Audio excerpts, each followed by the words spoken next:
Sagan sem ég er með í dag ber nafnið að gefnu tilefni.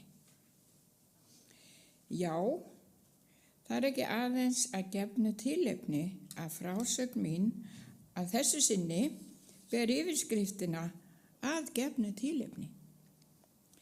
Heldur miklu fremur að ernu tilefni.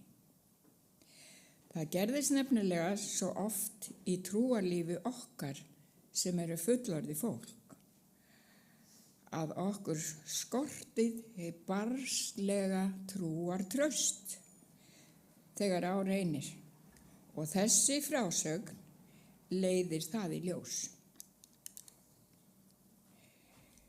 Hjón og 3 börn þeirra voru á leið heim til sín eftir langt og fremur strangt ferðalag.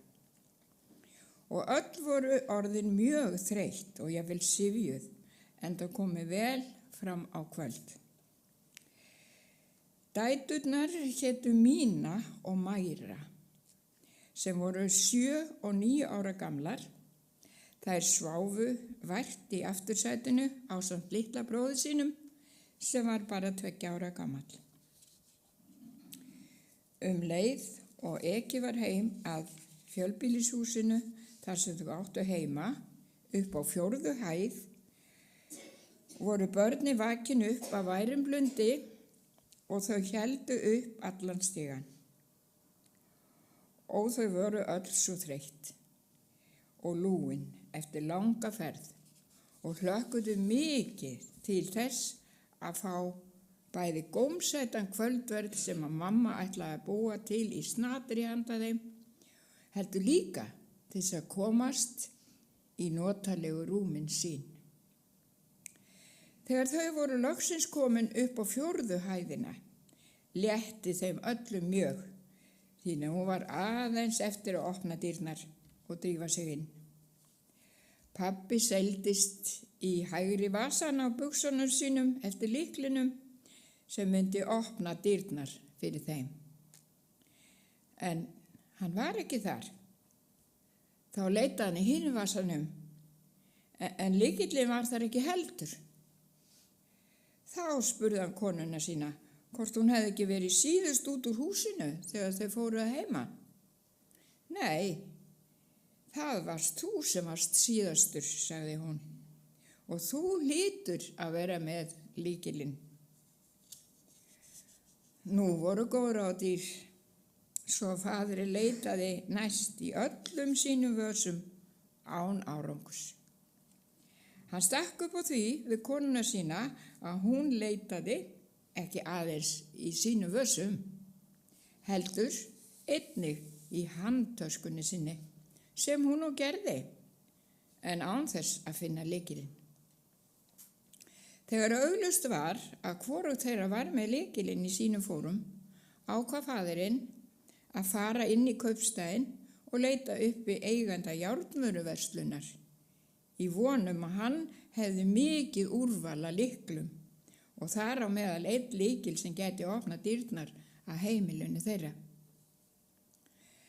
Þar sem þetta gæti tekið nokkra klukkutíma áður en pabbi kæmi aftur heim með kaupmanninn og vonandi réttan lykil, urðu mamma og börnin 3 að setjast á stigapallinn, í vonum smá hvíld enda öll orðin úrvinda af þreytu. Eftir alllanga stund sagði Mína: Mamma, eigum við ekki að biðja hann Jesú að hjálpa okkur? Mamma var eitthvað hikandi í svörum, þar sem hún óttaðist að börnin myndu missa trúna á Jesú Krist ef hann svaraði ekki bæninni eins og börnin bjuggust við að hann myndi gera. Þá sagði yngri dóttirin: Mamma, þú sagðir í kirkjunni fyrir nokkrum dögum að við ættum alltaf að biðja til Jesú þegar við ættum í vandræði og hann myndi alveg örugglega svara okkur.